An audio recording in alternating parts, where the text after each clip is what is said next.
आपने वो कहावत तो सुनी ही होगी कि जब कोई जहाज़ डूबता है तो सबसे पहले चूहे भागते हैं। और आज की हमारी वीडियो भी एक ऐसे जहाज की है जो कभी समंदर का राजा था, लेकिन अब वो डूब रहा है। लेकिन यहाँ चूहे नहीं, कप्तान ही भाग रहा है। असम कांग्रेस के पूर्व अध्यक्ष भूपेन कुमार बोरा 32 साल की वफादारी, परिवार जैसा रिश्ता सब छोड़कर उन्होंने बीजेपी का हाथ थाम लिया है। और क्यों? क्योंकि कांग्रेस अब असम के हितों की दुश्मन बन गई है। ये कोई छोटी खबर नहीं है, ये कांग्रेस की कब्र पर एक और कील है। राहुल गांधी की लीडरशिप में जो भारत जोड़ो यात्रा पर निकलते हैं, लेकिन अपनी पार्टी को ही तोड़ रहे हैं।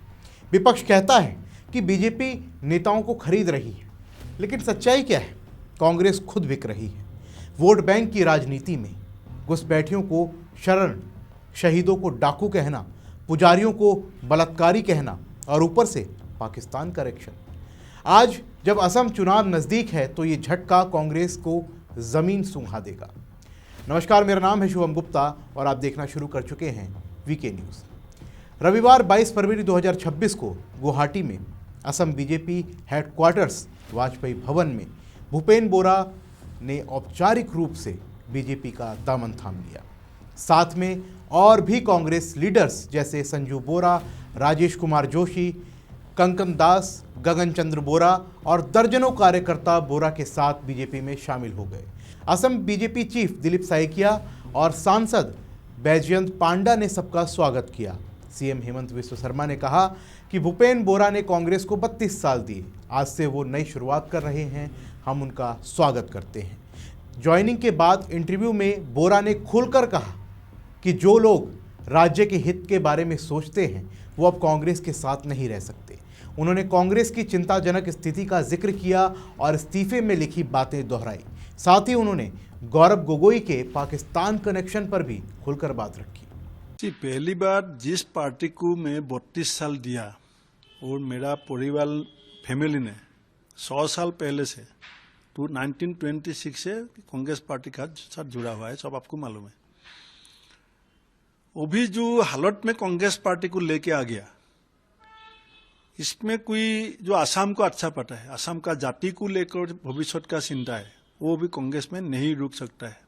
मैंने रिजिग्नेशन में क्या लिखा था, अभी मैं 2-3 एग्जाम्पल खाली आपको देना चाहता हूँ, समय भी आपके हाथ में इतना नहीं है। मैं जब एमएलए था, मैं जब कांग्रेस प्रेसिडेंट था, शेरमान अली एक एमएलए, उसने बोला all the martyrs of the Assam movements are dacoit, I expel him immediately. अभी 16 फरवरी को जो प्रदेश इलेक्शन कमेटी का मीटिंग हुआ कांग्रेस पार्टी, वहां पे 2 नाम रिकमेंड हुआ। टिकट मिलेगा नहीं मिलेगा वो बात का बात है, एक को तो मिलेगा 90%। आफ्ताबुद्दीन मोला, he is MLA from Jaleshwar, he announced publicly that all the priests of the Hindu temple are rapists. Now his name was recommended in the PEC for the assembly ticket in Joleshwar. Another senior spokesperson of APCC, Mohsin Khan, in a TV talk show, he said that when Congress will come to power under leadership of Gaurav Gogoi, 45 assembly seats will be reserved for Muslim. First day he spoke in media. Second day I wrote a letter to Jitendra Singh that party should take stand against this spokesperson. Next day CLP leader wrote a letter to AICC that if party will not take action against Mohsin Khan. See, I will tell you one thing. When I was removed from APCC president, now Gaurav Gogoi appointed one chairman for the to head the social media. What is his name? Aman Wadud. Aman Wadud is a writer and editor of a book written by IMDT creator. That Assamese is not indigenous in that book. Who wrote a book that in Assam, Assamese are not indigenous? And he accepted that facts, that yes, I edited this book. And he is now head of the social media. How I will work with this team? Why I will work with this team? Then I resigned. All the senior leader of Assam Congress came to my house. Jitendra Singh came to me. They only requested me to withdraw resignation. They never discussed a single word about the subject I raised in my resignation letter. Rahulji also spoke to me. I told Rahulji that, sir, we are very much humiliated. Assamese people are not happy with the party. Decision of the party. No reply. Only they asked me, you withdraw resignation.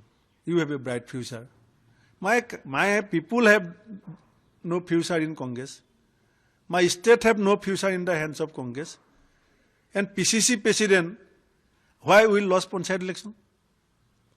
देखिए, ये सिर्फ बयान नहीं है, ये कांग्रेस की अंदरूनी सड़ांग के सबूत हैं। सोचिए, असम में विधानसभा चुनाव इसी साल है। 2021 में कांग्रेस हारी थी, अब प्रदेश अध्यक्ष ही भाग गया। ये झटका नहीं, ये तूफान है। कांग्रेस के लिए क्यों? क्योंकि बोरा कोई छोटा नेता नहीं है। उन्होंने असम कांग्रेस को खड़ा किया है तरुण गोगोई के समय से, और अब वो कह रहे हैं कि कांग्रेस असम के हितों की दुश्मन है। कांग्रेस जो खुद को सेकुलर कहती है, लेकिन सेकुलरिज्म का मतलब उसके लिए मुस्लिम वोट बैंक है। शहीदों को डाकू कहना, पुजारियों को बलात्कारी कहना, ये सब क्यों? क्योंकि मुस्लिम वोट चाहिए। इनकी घुसपैठियों को शरण देने वाली राजनीति भी देखिए। असम आंदोलन को याद कीजिए। 1980 में लाखों लोगों ने अपनी जान किस लिए गंवाई? बांग्लादेशी घुसपैठियों के खिलाफ। और अब कांग्रेस उसी घुसपैठ को बढ़ावा दे रही है, असमिया पहचान को मिटाने की साजिश कर रही है। और राहुल गांधी जो भारत जोड़ो यात्रा करते हैं, लेकिन असम में क्या है?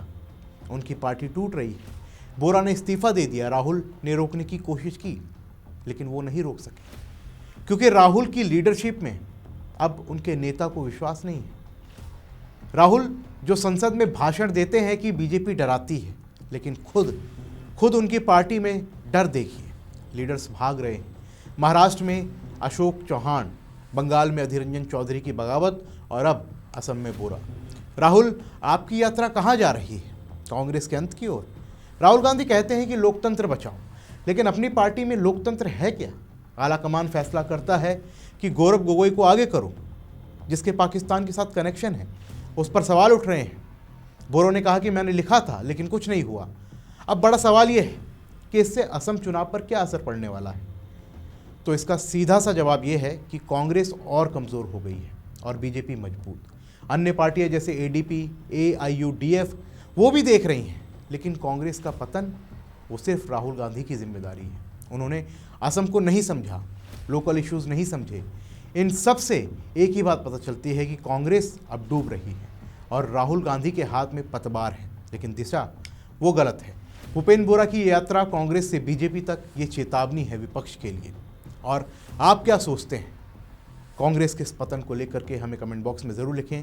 फिलहाल के लिए इस वीडियो में बस इतना ही। मिलते हैं अगली वीडियो में, तब तक के लिए जय हिंद। वीके न्यूज़, राष्ट्र के नाम।